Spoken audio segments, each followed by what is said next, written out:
पुराणानाम् आलयं करुणालयं नमामि भगवत्पादं शङ्करं लोकशङ्करं शङ्करं शङ्कराचार्यं केशवं बादरायणं सूत्रभाष्यकृतौ वन्दे भगवन्तौ पुनः पुनः ईश्वरो गुरुरात्मेति मूर्ते द्वैवागिने व्योमवद्व्याप्तदेहाय दक्षिणामूर्तये नमः। पूर्णमिदं पूर्णात् पूर्णमुदच्यते पूर्णस्य पूर्णमादाय पूर्णमेवावशिष्यते। ॐ शान्ति शान्ति शान्तिः। श्री भगवान पांडुरंग परमात्मा श्री ज्ञानोबराय जगद्गुरु तुकाराम महाराज, श्री संत एकनाथ महाराज, आदिगुरु श्री शंकराचार्य इत्यादि सब संतों के लौकिक कृपा से बृहदारण्य उपनिषद के अंतर्गत तृतीय अध्याय के नवम ब्राह्मण का अंतिम जो श्लोक है 28 में जो 7वां है, विज्ञानम आनंदम ब्रह्म परातिर्धातु परायणम। इसमें आनंद शब्द का अर्थ क्या है? इस आनंद शब्द के अर्थ की मीमांसा अपने आगे ये दिखा रहे थे। इसमें सांख्य वैशेषिक ये मोक्ष को वो कहते हैं, उनके मत में तो मोक्ष में सुख होता ही नहीं। इस तरह से वो विवाद को प्राप्त हो चुके हैं। शब्द प्रमाण से विज्ञान आनंद विषयक है, नहीं तो विज्ञानम आनंदम ब्रह्म इत्यादि श्रुतियाँ अनुपन्न हो जाएगी इत्यादि कल सिद्धांत ने बताया। अब यहाँ से आगे शंका पूर्वक समाधान करते हैं। अद्वय ब्रह्मणि श्रुति प्रामाण्यात् आनंद ज्ञानम उक्तम आक्षिपते।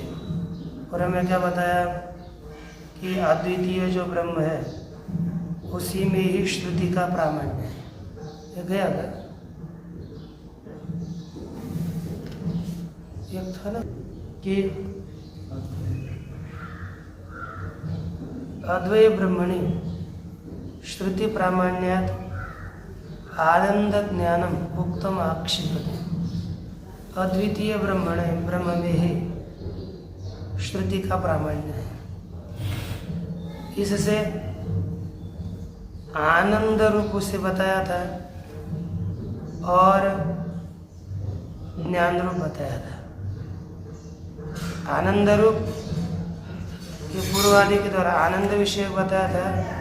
इसी के विषय में अब आक्षिपति सिद्धांति आक्षेप कर देते हैं कि ननु वचनेन अपि अग्नेः शैत्यम उदकस्य च औष्ण्यम न क्रियते एव ज्ञापकत्वात् वचनानाम्। कहते कोई भी वचन है, वचन बोलेगा कि आग अग्नि शीतो अग्नि ही, ये वचन से बताया। तो केवल वचन के बताने मात्र से अग्नि में शीतता और जल में उष्णता नहीं की जा सकती। उसका जैसा स्वभाव है वैसा ही रहेगा। क्यों? क्योंकि वचन ज्ञापक होते हैं, कारक नहीं होते। वचनानाम ज्ञापकत्वा न तो कारकत्व। वचन कुछ करते नहीं है, बस ज्ञान करवाते हैं। उनमें कारकत्व नहीं आता, वचन ज्ञापकत्व है, इसलिए वह कुछ नहीं कर सकते। यह बता रहे। देखिए टीका में क्या कहते हैं इसमें, अद्वैत श्रुति विरोधात ब्रह्मणि विज्ञान क्रिया कारक विभाग अपेक्षा नोपपद्यते। अद्वैत श्रुति का विरोध होने से ब्रह्म में विज्ञान क्रिया अज्ञान क्रिया और कारक विभाग, कर्ता कर्म करण, ये जो कारक है ना, इन कारकों का विभाग और ज्ञान क्रिया उसकी सिद्धि नहीं होती। नहीं विज्ञानम आनंदम इत्यादि वचनानि मानांतर विरोधेन विज्ञान क्रिया ब्रह्मणे उत्पादयन्ते। विज्ञानम आनंद ब्रह्म इत्यादि जो भी वचन है वे वचन मानांतर विरोधेन दूसरे प्रमाण के साथ विरोध के कारण ज्ञान क्रिया ब्रह्म में उत्पन्न नहीं करवाते। ये वचन ज्ञान क्रिया की उत्पत्ति ब्रह्म में नहीं करवाते। तेषाम ज्ञापकत्वात्, है ना, तेषाम वचनानाम ज्ञापकत्वात्, वे वचन केवल ज्ञापक है। ज्ञापकस्य च अविरोधापेक्षत्वात्, और ज्ञापक कभी भी अविरोध की अपेक्षा करता है। अन्यथा यदि वह अविरोध की अपेक्षा ज्ञापक से अविरोधान अपेक्षत्वे 16 नंबर टिप्पणी में लिखा कि ज्ञापक यदि अविरोध की अपेक्षा न करे तो क्या होगा? अति प्रसंगाद इत्यर्थ, अति प्रसंगादि दोष आएंगे तो कुछ भी कर लेंगे। लौकिक ज्ञान से क्रियात्वेपि, जो लौकिक ज्ञान है वो क्रिया रूप होने पर भी मोक्ष सुख ज्ञानम क्रिया एवं न भवति, मोक्ष में जो सुख का ज्ञान है वह क्रिया नहीं होता। समझ में आता है ना? तत् न विज्ञानादि वाक्य से अद्वैत श्रुति विरोध अस्ति इति आशंका। इसलिए विज्ञानादि वाक्य का अद्वैत श्रुति के साथ कोई विरोध नहीं है। इस आशंका से उत्तर देते हैं, शंका करके कहते हैं कि न च देशांतरे अग्नि शीतः इति शक्यते ज्ञापयितुम्। अगम्येवा देशांतरे उष्णमुदकमिति। कहते कोई भी महाराज हम क्या करेंगे, अपने भारत देश है, भारत देश में अग्नि उष्ण होती है, लेकिन दूसरे देश में अग्नि ठंडी होती है। ऐसा बता सकते हो क्या? नहीं क्या कहते, मैं बता सकता। अरे अपना अपना स्वभाव है। आग शीत है और जल गर्म है। कहाँ है रे? हाँ? वो हंस रहा है ना? अग्नि शीत इति ज्ञापयितुं न शक्यते। अगम्य व देशांतरे, अगम्य अर्थात गमन के लिए अयोग्य जो दूसरा देश है, उसमें उष्णम उदकम, आग कैसी है? उष्ण, जल उष्ण है, ऐसा बता नहीं सकता, ऐसा बोध नहीं कराया जा सकता।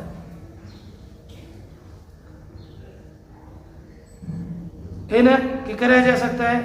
कराया जा सकता है कि न, ऐसा नहीं कराया जा सकता। एक है पूर्व पक्ष की ओर आपने आक्षेप किया, शीत को अब उष्ण नहीं कर सकते और उष्ण अग्नि को शीत नहीं कर सकते। तो पूर्व पक्ष बताए ऐसा मत कहिए, ऐसा आपके द्वारा नहीं कहना चाहिए। क्यों? क्योंकि प्रत्यगात्मनि आनंद विज्ञान दर्शन क्या है? प्रत्यगात्मा में आनंद विज्ञान देखे जाने से, प्रत्यक्ष होने से, है कि नहीं? प्रत्येक आत्मा में आनंद विषय ज्ञान प्रत्यक्ष स्पष्ट हो जाने से कि आप ऐसा नहीं कर सकते, इसलिए ये आनंद रूप ज्ञान है। यह कहता है कि नई विज्ञानम आनंदम इति एवमादीनां वचनानां शीतोदग्निः इत्यादि वाक्यवत् प्रत्यक्षादि विरुद्धार्थ प्रतिपादकत्वम। कहते हैं कि विज्ञानम आनंदम ब्रह्म इत्यादि जो वाक्य है, अभी यहाँ पर कहते हैं, ये पूर्व पक्षी कह रहा है ना, तो कहता है कि टीका में देखिए, पय पावकयोः सर्वत्र एक रूप्यवत् विज्ञानस्यापि लोकैवेदयोः एक रूपत्वमेव इति भावः। पूर्व पक्ष का क्या मानना है कि जैसे अच्छा न चाहिए थी, सिद्धांत का कहना है ना, पय और पावक, जल और अग्नि, पावक अर्थात इन दोनों में सर्वत्र एक रूपवत, सर्वत्र जैसे एक रूपता है, विज्ञान से आप लोक वेदयो एक रूपत्व में, विज्ञान भी लोक में और वेद में एक रूप ही होगा। मानांतर विरोधात् आत्मनि आनंद ज्ञानस्य सत्वम एव वा निषिध्यते।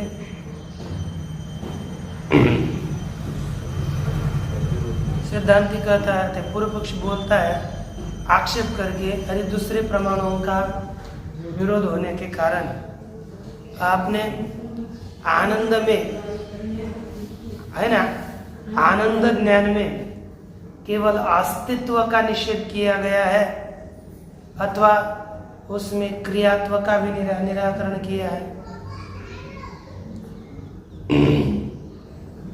आनंद ज्ञान है ही नहीं कि वह क्रिया नहीं है, बताओ।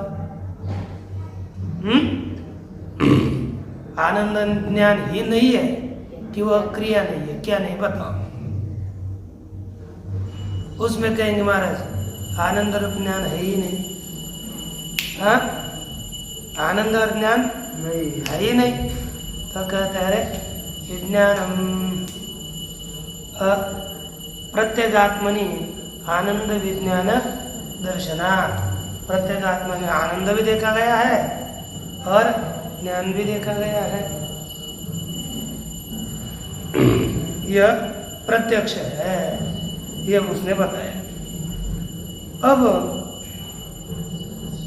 उसी को ही स्पष्ट करते हैं, न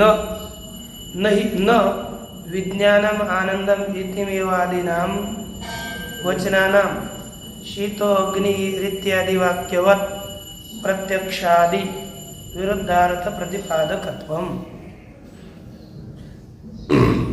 कहा कि जैसे शीतो अग्नि, यह वाक्य प्रत्यक्ष से विरुद्धार्थ का प्रतिपादन कर रहा है कि नहीं? शीतो अग्नि, यह वाक्य जैसे प्रत्यक्ष विरुद्ध अर्थ का प्रतिपादक है, उसी तरह विज्ञानम आनंदम ब्रह्म इत्यादि वाक्य प्रत्यक्ष विरुद्ध अर्थ के प्रतिपादक नहीं है।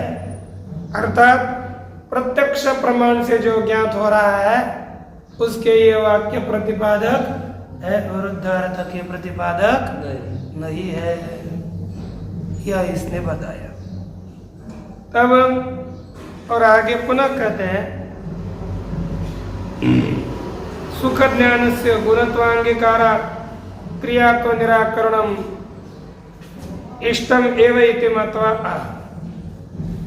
यदि आपने सुख और ज्ञान में क्रियात्व का निराकरण, अभी तक तो सुख और ज्ञान क्रिया रूप नहीं ये बताया ना, आत्मरूप ज्ञान क्रिया नहीं है।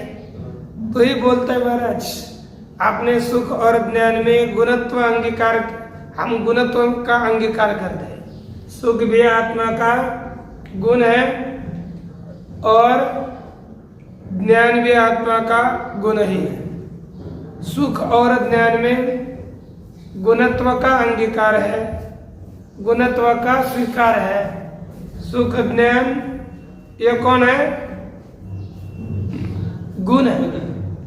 सुख और ज्ञान क्या है? गुण है। ऐसा अंगीकार होने से उसमें क्रियात्व का स्वीकार हम लोगों ने भी इष्ट नहीं किया। ये तो हमको इष्ट है, इष्टापत्ति। अपने सुख और ज्ञान में क्रिया का निराकरण किया, ये तो हमारे लिए बहुत अच्छी इष्टापत्ति हो गई, क्योंकि हम सुख और ज्ञान को गुण मानते हैं। गए कि नहीं सुख वगैरह? ज्ञान क्या है? बुद्धि ज्ञान है। सुख तो सुख दिया है, सुख दुख की इच्छा। इसलिए इष्ट है ऐसे बोलते हैं। अनुभूयते तो अविरुद्धार्थता, अविरुद्ध अर्थ का तो हमने अनुभव किया है। आपने अनुभव को बता रहे, सुखी अहम इति सुखात्मकम आत्मानं स्वयं एव वेदयते। मैं सुखी हूँ, इस तरह सुख रूप जो आत्मा है उसको खुद ही जान लेता है। तस्मात् सुतरां प्रत्यक्षा विरुद्धार्थता, इसलिए यह वाक्य सुतरां निश्चित ही प्रत्यक्ष से अविरुद्ध अर्थ का प्रतिपादक है। तस्मात् आनंदम ब्रह्म विज्ञानात्मकम सत् स्वयमेव वेदयते, इसलिए आनंद रूपी ब्रह्म विज्ञान रूप ज्ञान रूप होता हुआ स्वयं ही वेदयते अनुभवती, स्वयं कया स्वतः ही वह साधक आनंद रूप ब्रह्म का अनुभव करता है। तथा आनंद प्रतिपादका श्रुतया समंजसा स्युः, उसी तरह आनंद का प्रतिपादन करने वाले ब्रह्मानंद वेद्य है ऐसे मानेंगे तो ये तो आनंद प्रतिपादक श्रुतियां सामंजस्य, उनका सामंजस्य होगा। यदि आप आनंद का ज्ञान नहीं मानोगे, समेत नहीं मानोगे, तो आनंद के प्रतिपादक श्रुतियां कैसे होगी? यदि ज्ञान है तो तभी तो प्रतिपादन करेंगे। इसलिए कहते हैं कि क्रीडन जक्षत क्रीडन रममानः इति माद्यः, पूर्वोक्तः जक्षत हंसते हुए क्या खाते हैं, क्रीड़ा करते हैं, रमन करते हैं इत्यादि जो श्रुतियां हैं वह सार्थक हो जाएगी, सफल हो जाएगी। इसलिए ये श्रुति प्रत्यक्ष विरुद्ध प्रतिपादिका ही है, अतिरिक्त अर्थ की प्रतिपादिका नहीं। इस तरह से यहाँ तक पूर्व पक्ष ने बताया, जो पहले बताया था सुख और आनंद क्रिया मानो, फिर बाद में उसका खंडन करके गुण तक आया और यह पूर्व पक्ष समाप्त हुआ। अब अर्थात उनके मत में है जो आनंद है वह वेद्य है, ज्ञान का विषय है, और वेदांत क्या बोलता है? ज्ञान का अविषय है, निर्विषय ज्ञान। अब सिद्धांति कहते हैं आनंदो वेद्यो ब्रह्मणि इति चोरिते, सिद्धांतम ब्रह्म में आनंद वेद्य है, ज्ञान का विषयभूत ब्रह्म में आनंद है। इस तरह प्रश्न करने पर सिद्धांत कहते हैं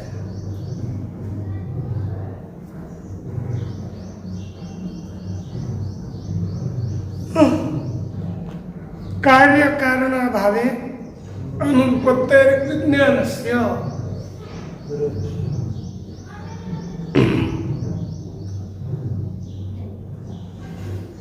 कहते कार्य और कारण आओ कार्यकरणाभावे विज्ञानस्य अनुपपत्तेः। इतने शब्द का अर्थ क्या हो गया? कार्य अर्थात स्थूल, शरीर का करण अर्थात सूक्ष्म शरीर, इनका दोनों का अभाव होने पर विज्ञान से अनुपत्ति है, अर्थात आगंतुक ज्ञान की असिद्धि होती है। जैसे यहाँ में जो विज्ञान हो रहा है, यदि इंद्रियां नहीं है और देह नहीं है तो ज्ञान नहीं होता। इनका विस्मरण हो गया, सोने के बाद भी नहीं होता। इसलिए कार्य और करण इन दोनों का अभाव होने पर ज्ञान की असिद्धि हो जाती है। अच्छा, ये यहाँ तक बताया। अब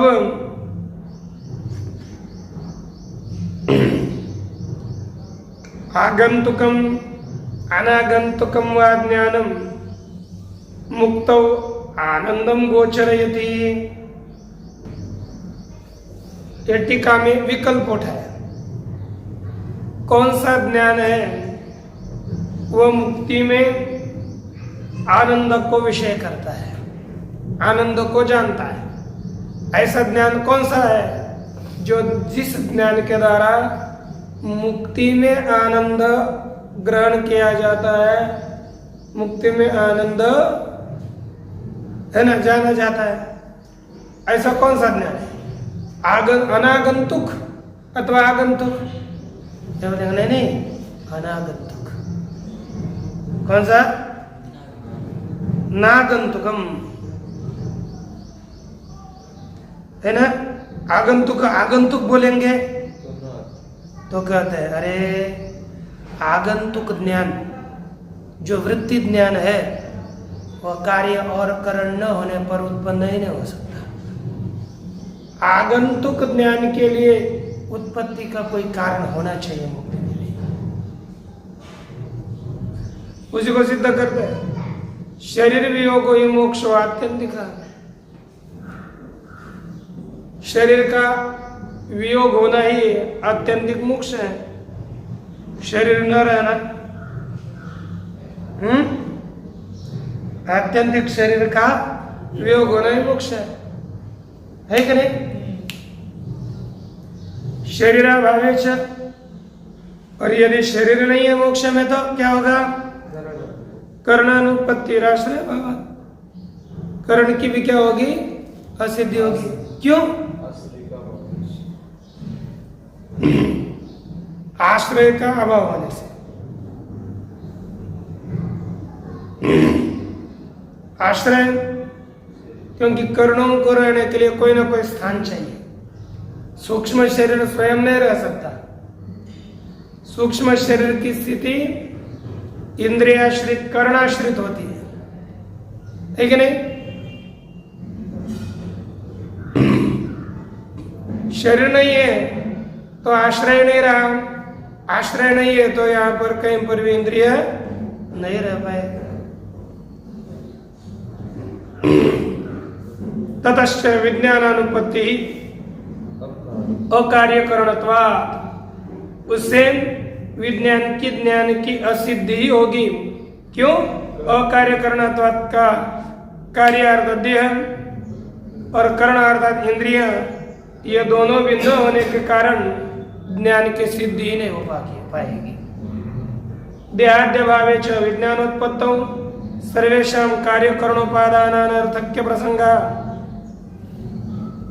और देहादि अभावे च विज्ञान के उत्पत्ति में देहादियों का अभाव होने पर है ना, देहादियों का यदि अभाव है तो विज्ञान उत्पत्ति में सर्वेषां कार्यकरणोपादान अनर्थक्य प्रसंगात, तो जितने भी है विज्ञान की उत्पत्ति में अध्यादियों का अभाव होने पर भी विज्ञान की उत्पत्ति मानेंगे तो क्या करेंगे हम? क्या मानेंगे?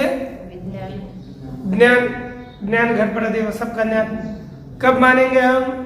देहादियों का अभाव होने पर भी घटपटादि ज्ञान होता है ऐसा मानेंगे तो कार्य अर्थात शरीर, कर्ण अर्थात इंद्रियां, इनका स्वीकार यह अनर्थक हो जाएगा, है ना? उसके बिना भी हमें ज्ञान होता रहेगा, कभी भी ज्ञान होता रहेगा। और यदि आप बोलोगे अनागंतुक ज्ञान है, आगंतुक ज्ञान नहीं, अनागंतुक अनादि ज्ञान, वही ज्ञान आनंद सुख को जानता है, तो उत्तर दिया एकत्व विरोधात्। क्या होगा? एकत्व का विरोध होगा। क्यों? देखे, नहीं ब्रह्म स्वरूप ज्ञानेन एव वेद्य आनंद रूपम भवितुम उत्साहते। ब्रह्म स्वरूप ज्ञान के द्वारा ही आनंद वेद्य ऐसा स्वीकार नहीं किया जा सकता।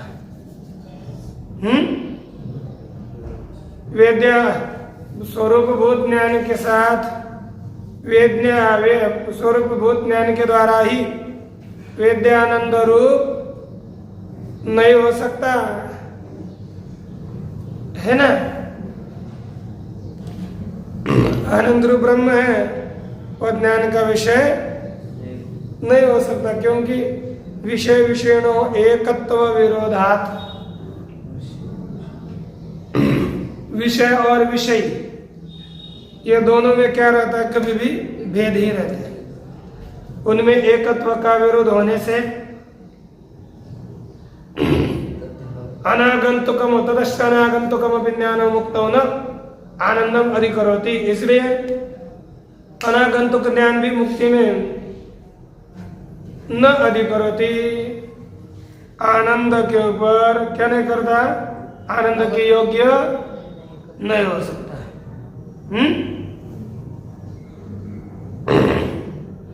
मुक्ति में आनंद ज्ञान मुक्त न आनंदम अधिकरोति अर्थात विषयी करोति।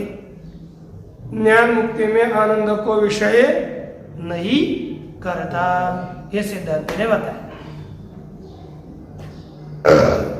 अर्थात मुक्ति में जो ज्ञान है, आनंद है, वो वेद्य नहीं, अवेद्य है।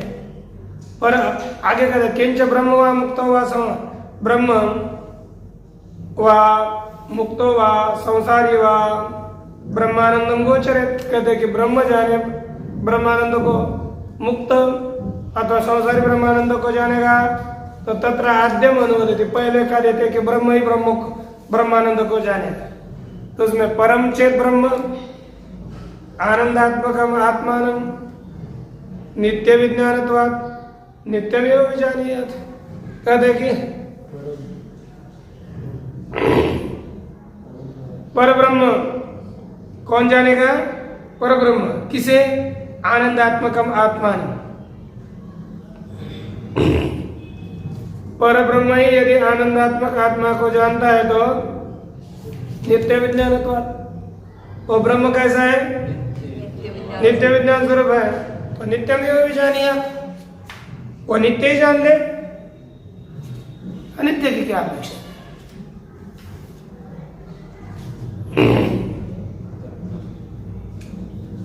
ये शंका करें, उसके ऊपर कहते हैं तन्ना।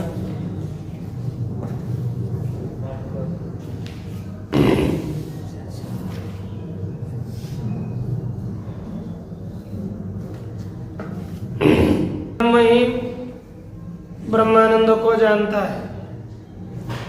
ये पक्ष प्रथम पक्ष लेंगे तो न ब्रह्म स्वरूपानंदम व्यक्ति, ब्रह्म स्वरूपभूत आनंद को नहीं जानेगा।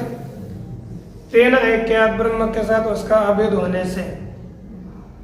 इसलिए एक में ही विषय विषयित्वानुपत्ति, एक ही विषय भी हो और एक ही विषयी भी हो, इसकी सिद्धि न होने से दूषण देते तन्न।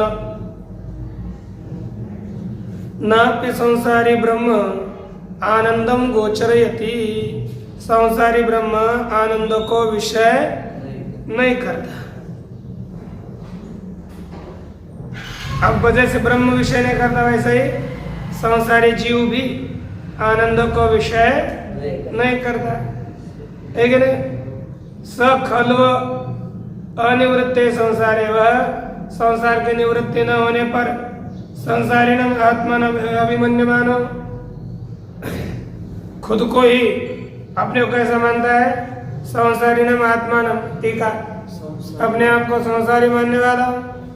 न ब्रह्मानंदम आकलयितुम अदम, ब्रह्मानंद को जानने के लिए समर्थ नहीं है। संसारी निवृत्ति तुम, और संसार की निवृत्ति होने पर तो विनिर्मुक्त, संसार से मुक्त हो गया तो ब्रह्म स्वभाव में प्रतिपद्यमान, जो ब्रह्म स्वभाव को प्राप्त हो चुका है।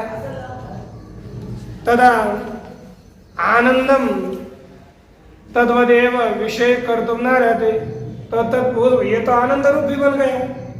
जब संसार की निवृत्ति हो गई तो आनंद रूपी हो गया, तो पुनः यह आनंद को विषय नहीं कर सकता।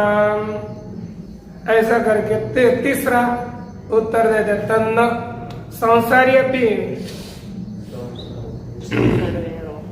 संसार विनिर्मुक्त स्वभावम प्रतिबद्धेत, संसारी भी संसार से मुक्त हो गया, अपने स्वस्वरूप को ही क्या होगा, प्राप्त होगा। जैसे फिर वहां पर ज्ञान जानने के लिए कोई नहीं उड़ेगा। जैसे जलाशय, जलाशय एवं उदकांजलि प्रक्षिप्तो न पृथक्त्वेन एव तिष्ठते, जैसे जलांजलि है, उदकांजलि है, यह हमने महान जलाशय में डाली तो वह पृथक्त्वेन न व्यवतिष्ठते, वह जलांजलि पृथक, उदकांजलि पृथक नहीं रहती, वो जल रूप ही हो जाती। उसी तरह यह संसार की निवृत्ति जिसकी हो चुकी और ब्रह्म के स्वरूप को प्राप्त हो गया है तो क्या हो जाता है, ब्रह्म रूपी हो जाता है। आनंदात्मक ब्रह्म विज्ञानाय, अलग नहीं रहता है। उसी तरह ब्रह्म रूप हो गया तो आनंद रूपी ब्रह्म को जानने के लिए पृथक नहीं रहता। तदा मुक्त आनंदात्मकम आत्मानं वेदयते, मुक्त पुरुष विद्वान आनंद रूपी अपने आप को जानता है। इति एतर अनर्थकम वाक्यम, इस तरह से मृषात्मकम भ्रांति मूलक यह आपका वाक्य है। यह मुक्त आनंदात्मकम आत्मानं वेदयते, यह जो वाक्य दिया ना, मुक्त पुरुष आनंद रूपी आत्मा को जान लेता है, यह जो वाक्य दिया वह ब्रह्म मूलक है, वास्तविक नास्ति। और ओम पूर्णमदः पूर्णमुदच्यते पूर्णस्य पूर्णमादाय पूर्णमेवावशिष्यते। ओम शांति शांति शांति।